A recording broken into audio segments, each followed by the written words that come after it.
पुछूं आखिर पुछूं कंहिंखां असांजो ॾोह कहिड़ो आहे। पुछूं आखिर पुछूं कंहिंखां असांजो ॾोह कहिड़ो आहे।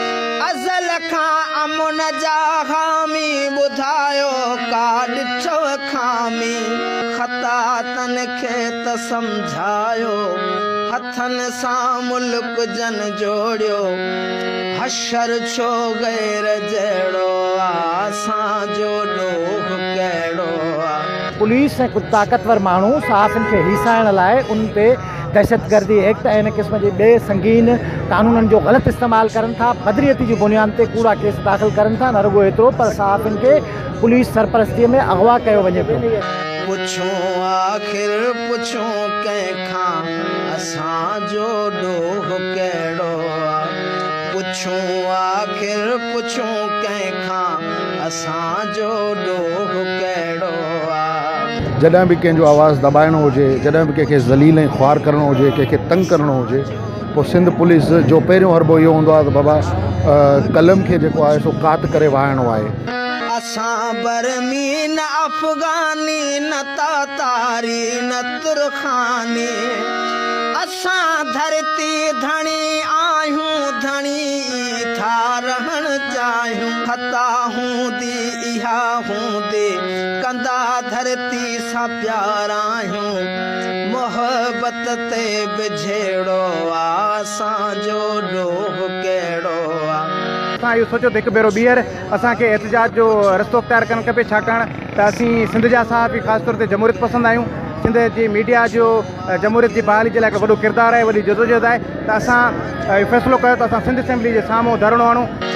पुछूं आखिर पुछूं कंहिंखां असांजो ॾोह कहिड़ो आहे। पुछूं आखिर पुछूं कंहिंखां असांजो ॾोह कहिड़ो आहे। न को कूफी न को शामी हुसैनी सोच जा हामी। असांजे लाइ मक़तल असां ख़ातिर ई करबल आहे। ताज़ो नदीम बोज़दार वारो जेको मामिलो तव्हां सभिनी जे साम्हूं आहे उन में पुलिस जो किरदारु अवां ॾिठो त पुलिस गिरफ़्त उनखे धाड़ेलनि वांगुरु खंभे ऐं पंजाब पुलिस जे हवाले करे छॾियो। बाद में जेको SSP हुयो उनखे वापसि कयो नदीम बोज़दार खे।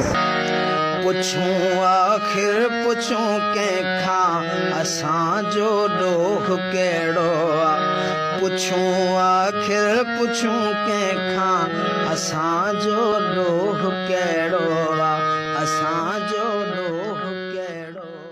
जीअं दादू में शहीद अज़ीम लिगारी हिकिड़ो अज़ीम वर्कर हो, सहाफ़ी लिहाज़ सां उनखे बेगुनाह ऐं उते चौंक ते उनखे मारियो वियो। उनजो इंसाफ़ न मिलियो। उनजो ख़ानदान अॼु बि दरबदर आहे। उनजा बचड़ा अॼु बि रोज़ी रिज़्क़ लाइ परेशान आहिनि। पुछूं आखिर पुछूं कंहिंखां असांजो ॾोह कहिड़ो आहे। पुछूं आखिर पुछूं कंहिंखां असांजो ॾोह कहिड़ो। न को कूफी न को शामी हुसैनी सोच जा हामी। असांजे लाइ मक़तल असां ख़ातिर ई करबल आहे। भले पंहिंजी मञाए छॾ भले खीमा जलाए छॾ। डिबाई हक़ मज़लूमा मगर ज़ालिम त बातिल अड़े तारीख़ जा कातिब हुसैन ज ताईं अफ़ज़ल उन्हनि ते अजब मेड़ो आहे असांजो ॾोह कहिड़ो आहे। जेकॾहिं सिंध जे अंदरि ही रियासती दहशतगर्दी पुलिस गर्दी ही कूड़ियूं FIR दहशतगर्दी जा केस ख़तमु नथा कया वञनि सहाफ़ियुनि जे ख़िलाफ़ त तमामु हिकिड़ो ज़बरदस्त क़िस्म जो हिकिड़ो ॿियो वॾो एहतिजाज बि असीं करे सघूं था। पुछूं आखिर पुछूं कंहिंखां असांजो ॾोह कहिड़ो आहे। पुछूं आखिर पुछूं कंहिंखां असांजो ॾोह कहिड़ो आहे असांजो